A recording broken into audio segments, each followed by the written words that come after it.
लोग जाने ही गीत है, लोग जाने ही गीत है। ये तो ब्रह्म विचार, ये तो ब्रह्म विचार। लोग जाने ही गीत है, लोग जाने ही गीत है, लोग जाने ही गीत है। गुरु जी का खालसा वाहिगुरु जी की फतेह। अंग है 524। ਹੁਣ तक पंचम पातशाह की गुजरी की वार संपूर्ण हुई। राग गुजरी भगतां की बाणी, एक ओंकार सतगुर प्रसाद। श्री कबीर जियो का चौपदा, घर दूजा। चार भाव दोय सिंह गुंग मुख, तब कैसे गुन गई है। उठत बैठत ठेंगा पर है, तब कत मूड लुकई है।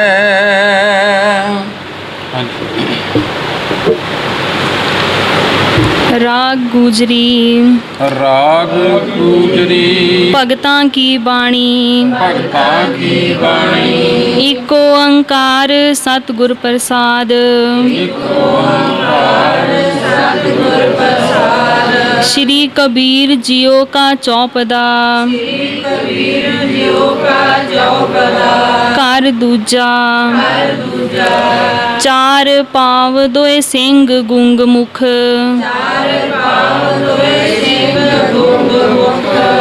तब कैसे गुन गई है। उठत बैठत ठेंगा पर है,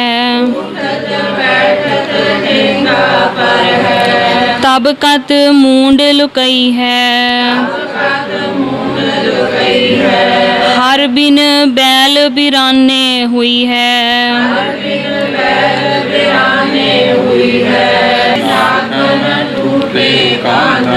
कोदों को पुस खई है। रहाओ राग गुजरी भगतां की बाणी, एक ओंकार सतगुर प्रसाद। गुजरी राग ਵਿੱਚ ਭਗਤਾਂ ਦੀ ਬਾਣੀ ਮਹਾਰਾਜ ਰੱਬ ਕਰਦੇ ਨੇ ਤੇ ਸਭ ਤੋਂ ਪਹਿਲਾਂ ਕੋਈ ਸਭ ਦੀ ਬਾਣੀ ਆਉਂਦੀ। ਸ੍ਰੀ ਕਬੀਰ ਜੀਓ ਕਾ ਚੌਪਦਾ, ਘਰ ਦੂਜਾ। ਸ੍ਰੀ ਕਬੀਰ ਜੀਓ ਸਤਿਕਾਰਯੋਗ ਮਾਨਯੋਗ ਕਬੀਰ ਸਾਹਿਬ। ਜਦੋਂ ਆਪਾਂ ਜੀਓ ਸ਼ਬਦ ਲਾਉਂਦੇ ਨੇ ਮਹਾਰਾਜ ਤਾਂ ਸਤਿਕਾਰਯੋਗ ਮਾਨਯੋਗ ਇਹਨੂੰ ਆਪਾਂ ਲਫ਼ਜ਼ ਵਰਤਦੇ ਹਾਂ। ਤੇ ਮਹਾਰਾਜ ਕਹਿੰਦੇ ਪਹਿਲਾ ਪਦਾ ਜਿਹੜਾ ਭਾਈ ਇਹ ਚਾਰ ਪਦੇ ਨੇ, ਚੌਪਦਾ ਹੈ। ਦੂਜੇ ਘਰ ਵਿੱਚ ਗਾਉਣ ਦੀ ਤਾਕੀਦ ਕਰਦੇ ਨੇ ਮਹਾਰਾਜ ਜੀ। ਚਾਰ ਪਾਵ ਦੋਏ ਸਿੰਘ ਗੁੰਗ ਮੁਖ, तब कैसे गुन गई है। उठत बैठत ठेंगा पर है, तब कत मूंड लुकई है। हर बिन बैल बिराने हुई है, फाटे नाकन टूटे कांदन, कोदों को भुख भुस खई है।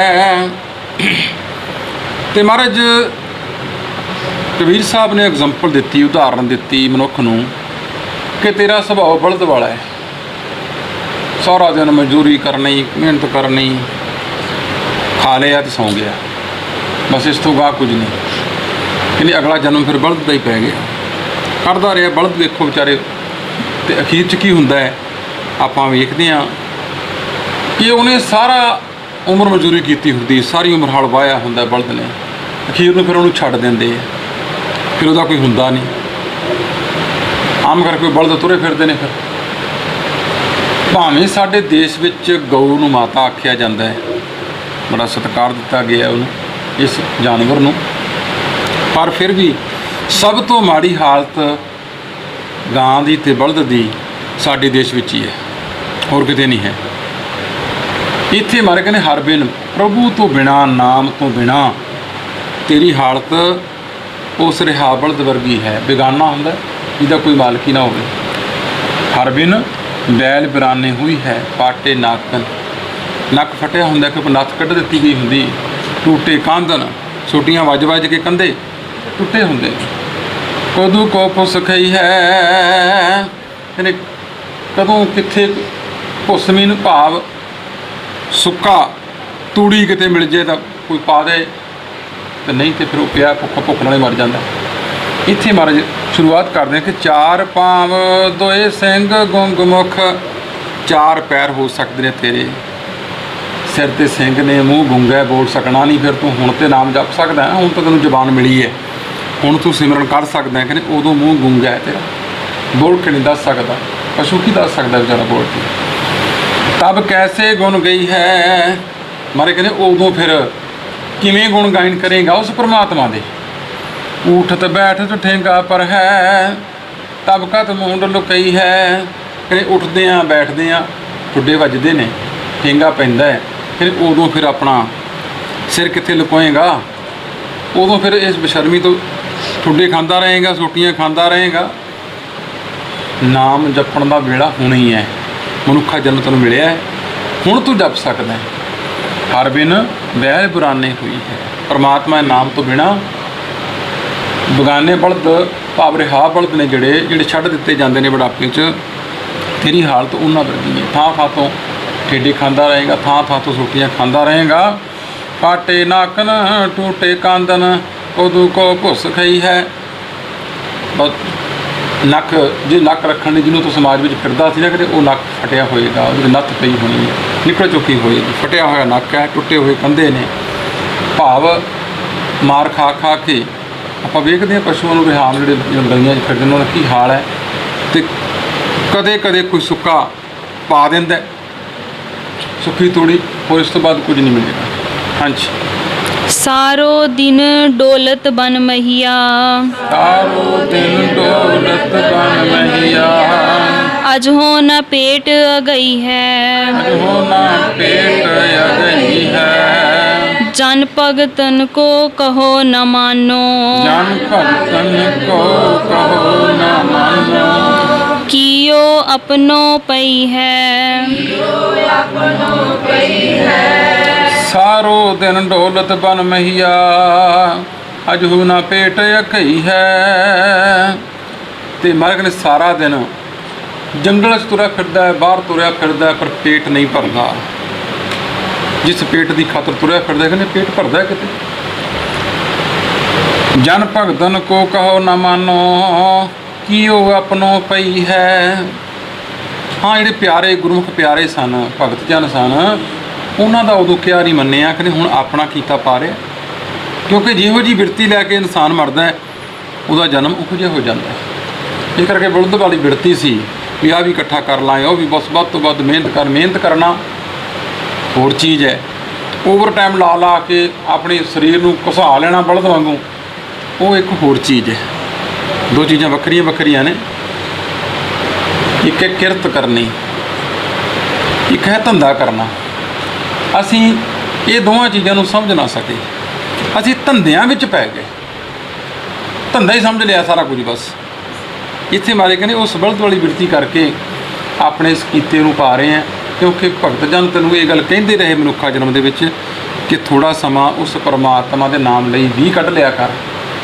ਲੋਕ ਡਰਦੇ ਮਾਰੇ ਅੰਮ੍ਰਿਤ ਇਸ ਕਰਕੇ ਨਹੀਂ ਛਕਦੇ, ਕਹਿੰਦੇ ਜੀ ਪਾਠ ਕਰਨਾ ਪਿਆ ਕਰੂ ਅਤੇ ਨਹਾਉਣਾ ਪਿਆ ਕਰੂ। ਬਸ ਇੱਥੇ ਉਲਝੇ ਹੋਏ ਨੇ, ਇਸ ਤੋਂ ਗਾਹ ਨਹੀਂ ਜਾਂਦੇ। ਹਾਂਜੀ। ਦੁਖ ਸੁਖ ਕਰਤ ਮਹਾਪ੍ਰਮ ਬੂਡੋ, ਦੁਖ ਸੁਖ ਕਰਤ ਮਹਾਪ੍ਰਮ ਬੂਡੋ, ਅਨੇਕ ਜੋਨ ਪਰਮਈ ਹੈ, ਰਤਨ ਜਨਮ ਖੋਇਓ ਪ੍ਰਭ ਬਿਸਰਿਓ,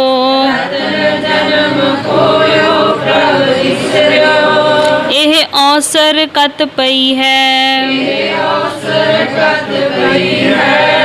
ਦੁਖ ਸੁਖ ਕਰਤ ਮਹਾਪ੍ਰਮ ਬੂਡੋ, ਅਨਕ ਜੋਨ ਪਰਮਈ ਹੈ। ਇਹ ਕਦੇ ਦੁੱਖ ਆ ਗਿਆ, ਕਦੇ ਸੁੱਖ ਆ ਗਿਆ। ਬਸ ਇਹਨਾਂ ਚੱਕਰਾਂ ਵਿੱਚ ਪੈ ਕੇ ਵੀ ਇਹਦੇ 'ਚ ਮੈਨੂੰ ਸੁੱਖ ਮਿਲ ਜਾਏਗਾ, ਇਹਦੇ ਵਿੱਚੋਂ ਸੁੱਖ ਮਿਲ ਜਾਏਗਾ, ਇਹ ਕਰਦਾ ਕਰਦਾ ਇਸ ਭਰਮ ਭੁਲੇਖਿਆਂ ਵਿੱਚ ਮਹਾਂ ਭਰਮ ਬੂਡੋ, ਇਸ ਮਹਾਨ ਭਰਮ ਵਿੱਚ ਬੂਡੋ ਡੁੱਬ ਗਿਆ। ਅਨਕ ਜੋਨ ਭਰਮਈ ਹੈ, ਕਹਿੰਦੇ ਇਹਨਾਂ ਕਰਕੇ ਹੀ ਅਨੇਕਾਂ ਜੂਨਾਂ ਭੁਗਤਦਾ ਪਿਆ। ਰਤਨ ਜਨਮ ਖੋਇਓ ਪ੍ਰਭ ਬਿਸਰਿਓ, ਇਹ ਮਨੁੱਖਾ ਜਨਮ ਜਿਹੜਾ ਰਤਨ ਵਰਗਾ ਮਹਿੰਗਾ ਸੀ, ਇਸ ਜਨਮ ਨੂੰ ਗਵਾ ਬੈਠਾ, ਭੁੱਲ ਬੈਠਾ। ਕਹਿੰਦੇ ਇਹ ਅਵਸਰ ਕਦ ਪਈ ਹੈ, ਇਹ ਅਵਸਰ, ਇਹ ਸਮਾਂ, ਇਹ ਮਨੁੱਖਾ ਜਨਮ ਕਿਤੇ ਫਿਰ ਮੁੜ ਕੇ ਕਿੱਥੇ ਆਉਂਦਾ ਹੈ, ਕਿਉਂਕਿ ਮਾਨਸ ਜਨਮ ਦੁਲੰਭ ਹੈ, ਹੋਤ ਨਾ ਬਾਰੰਬਾਰ। ਜਿਉਂ ਫਲ ਪੱਕ ਭੋਏ ਗਿਰੈ, ਬਹੁਤ ਬੌਰ ਨਾ ਲੱਗੈ ਡਾਰ। ਜਿਸ ਤਰ੍ਹਾਂ ਫਲ ਪੱਕ ਕੇ ਇੱਕ ਵਾਰ ਧਰਤੀ ਡਿੱਗ ਪਿਆ ਨਾ, ਮੁੜ ਕੇ ਡਾਲੀ ਨਾਲ ਨਹੀਂ ਲੱਗਦਾ, ਇਸ ਤਰ੍ਹਾਂ ਇਹ ਮਨੁੱਖਾ ਜਨਮ ਹੈ। ਕਹਿੰਦੇ ਮਨੁੱਖਾ ਜਨਮ ਨਿਕਲ ਗਿਆ ਸਮਾਂ, ਆਪ ਪਛਤਾਏ ਕਿਆ ਹੁਆ ਜਬ ਚਿੜੀਆਂ ਚੁਗ ਗਈ ਖੇਤ, ਕਹਿੰਦੇ ਫਿਰ ਕੁਝ ਨਹੀਂ ਪੱਲੇ ਪਏਗਾ। ਹਾਂਜੀ। ਭ੍ਰਮਤ ਫਿਰਤ ਤੇਲਕ ਕੇ ਕਪ ਜਿਉਂ, ਭ੍ਰਮਤ ਫਿਰਤ ਤੇਲਕ ਕੇ ਕਪ ਜਿਉਂ, ਗਤ ਬਿਨ ਰੈਨ ਬਿਹਈ ਹੈ, ਕਹਿਤ ਕਬੀਰ ਰਾਮ ਨਾਮ ਬਿਨ,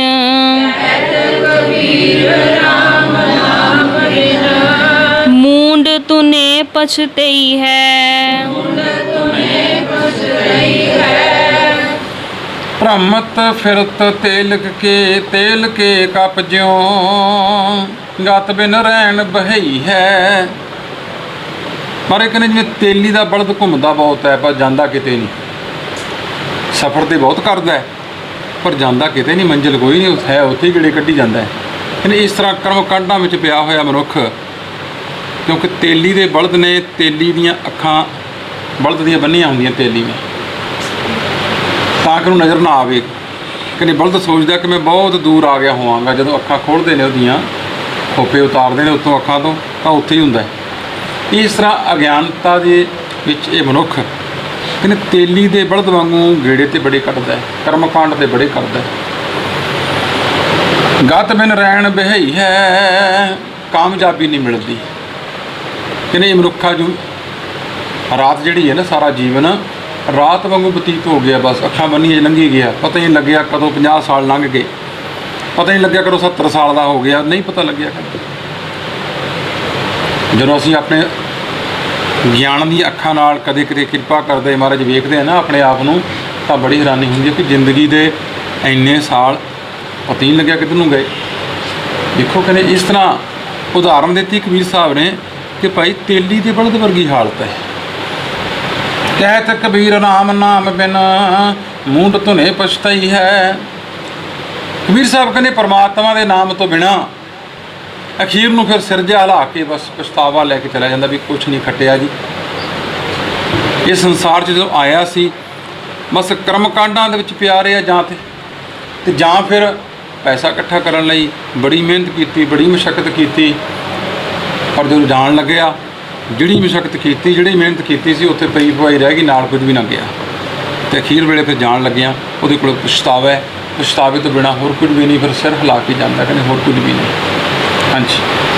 ਗੂਜਰੀ ਕਰ ਤੀਜਾ, ਗੂਜਰੀ ਘਰ ਤੀਜਾ, ਮੁਸ ਮੁਸ ਰੋਵੈ ਕਬੀਰ ਕੀ ਮਾਈ, ਮੁਸ ਮੁਸ ਰੋਵੈ ਕਬੀਰ ਕੀ ਮਾਈ, ਏ ਬਾਰਕ ਕੈਸੇ ਜੀਵੈ ਰਗਰਾਈ, ਏ ਬਾਰਕ ਕੈਸੇ ਜੀਵੈ ਰਗੁਰਾਈ, ਤਨ ਨਾ ਬੁਨਨਾ ਸਭ ਤਜਿਓ ਹੈ ਕਬੀਰ,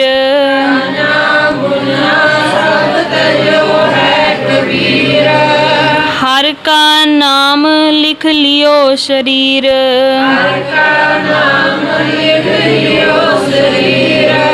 ਰਹਾਓ।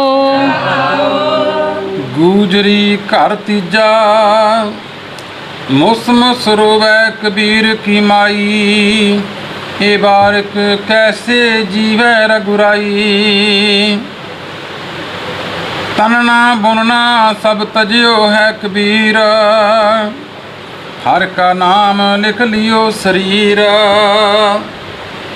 ਰਹਾਉ ਦੀ ਇਸ ਪੰਕਤੀ ਵਿੱਚ ਕਬੀਰ ਸਾਹਿਬ ਨੇ ਘਰ ਦੀ ਹਾਲਤ ਨੂੰ ਬਿਆਨ ਕਰਦਿਆਂ ਹੋਇਆਂ ਬਾਹਰਲੀ, ਪਰ ਅੰਦਰੋਂ ਇਹਦਾ ਵਿਸ਼ਾ ਹੋਰ ਹੈ। ਜਦੋਂ ਅਸੀਂ ਅੰਦਰ ਡੂੰਘਾਈ ਤੱਕ ਜਾਂਦੇ ਹਾਂ, ਕਬੀਰ ਸਾਹਿਬ ਕਹਿੰਦੇ ਕੁਝ ਹੋਰ ਨੇ, ਦਿਖਾਵਾ ਕੁਝ ਹੋਰ ਹੈ। ਇੱਕ ਮੁਹਾਵਰਾ ਹੁੰਦਾ ਕਿ ਕਹਿਣਾ ਧੀ ਨੂੰ ਤੇ ਨੂਹੇ ਨਹੀਂ ਤੂੰ ਕੰਨ ਕਰ। ਇਹ ਮੁਹਾਵਰਾ ਕਹਿਣਾ ਤੇ ਆਤਮਾ ਨੂੰ ਆਪਣੀ ਨੂੰ। ਕਹਿੰਦੇ ਜਦੋਂ ਕਬੀਰ ਸਾਹਿਬ ਨੇ ਨਾਮ ਵੱਲ ਸੁਰਤੀ ਲਾਈ, ਸੰਸਾਰਕ ਤੌਰ ਤੇ ਇਹ ਗੱਲ ਦੱਸਦੇ ਨੇ ਕਿ ਕਬੀਰ ਦੀ ਮਾਂ ਕਹਿੰਦੀ ਕਿ ਫਿਰ ਇਹਦਾ ਕੀ ਬਣੇਗਾ, ਇਹ ਤੇ ਪਰਮਾਤਮਾ ਵਾਲੇ ਪਾਸੇ ਨੂੰ ਤੁਰ ਪਿਆ। ਕਿਉਂਕਿ ਅਸੀਂ ਵੇਖਦੇ ਸਾਡੇ ਸਮਾਜ ਵਿੱਚ ਜਿਹੜਾ ਵਿਹਲਾ ਹੋ ਜਾਏ ਨਾ ਤੇ ਚਿੱਟੇ ਜਿਹੇ ਕੱਪੜੇ ਪਾ ਲਏ, ਉਹਨੂੰ ਕਹਿੰਦੇ ਨੇ ਭਗਤ ਹੋ ਗਿਆ, ਉਹਨੂੰ ਕਹਿੰਦੇ ਨੇ ਸੰਤ ਹੋ ਗਿਆ, ਇਹ ਸਾਧ ਹੋ ਗਿਆ। ਪਰ ਬੜੀ ਹੈਰਾਨੀ ਹੁੰਦੀ ਜਦੋਂ ਬਾਣੀ ਨੂੰ ਪੜ੍ਹੀਦਾ, ਵਿਚਾਰੀਦਾ। ਗੁਰੂ ਗ੍ਰੰਥ ਸਾਹਿਬ ਦੇ ਵਿੱਚ ਉਹਨਾਂ ਮਹਾਨ ਪੁਰਸ਼ਾਂ ਦੀ ਬਾਣੀ ਦਰਜ ਹੈ ਜਿਹੜੇ ਸਾਰੇ ਦੇ ਸਾਰੇ ਕਿਰਤੀ ਨੇ, ਵਿਲੜ ਨਹੀਂ। ਵਿਲੜਾਂ ਨੂੰ ਤੇ ਮਾਰੇ ਨੇ ਥਾਂ ਨਹੀਂ ਦਿੱਤੀ ਕੋਈ। ਇੱਥੇ ਇਹ ਗੱਲ ਕਰ ਰਹੇ ਨੇ ਕਿ ਜਦੋਂ ਇਸ ਮਨ ਨੇ ਮੰਨ ਲਿਆ ਗੁਰੂ ਦੀ ਮੱਤ ਨੂੰ, ਜਦੋਂ ਇਹ ਮਨ ਉਸ ਪ੍ਰਭੂ ਵਾਲੇ ਪਾਸੇ ਨੂੰ ਤੁਰਿਆ, ਤਾਂ ਸਾਡੀ ਮੱਤ ਮਾਤਾ ਮੱਤ ਹੈ ਸਾਡੀ। ਉਹ ਮੱਤ ਨੂੰ ਘਬਰਾਹਟ ਹੋਈ ਕਿ ਫਿਰ ਇਹਦਾ ਕੀ ਬਣੇਗਾ, ਇਹ ਆਪਣੇ ਬੱਚਿਆਂ ਨੂੰ ਕਿਵੇਂ ਪਾਲੇਗਾ, ਇਹ ਐਂ ਕਿਉਂ ਕਰੇਗਾ।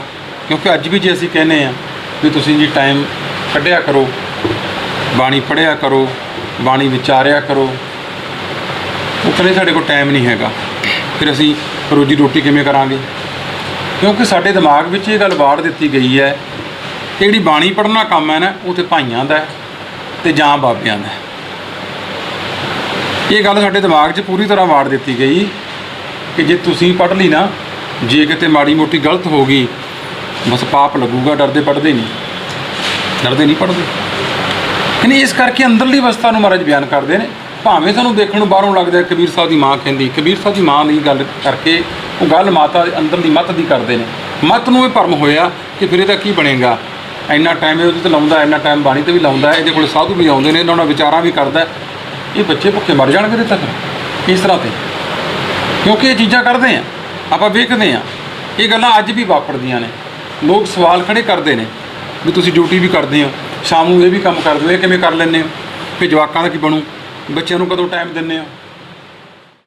मेरे राम हम बारक हर प्रभ के हैं ए आणे, हम बारक हर प्रभ के हैं ए आणे।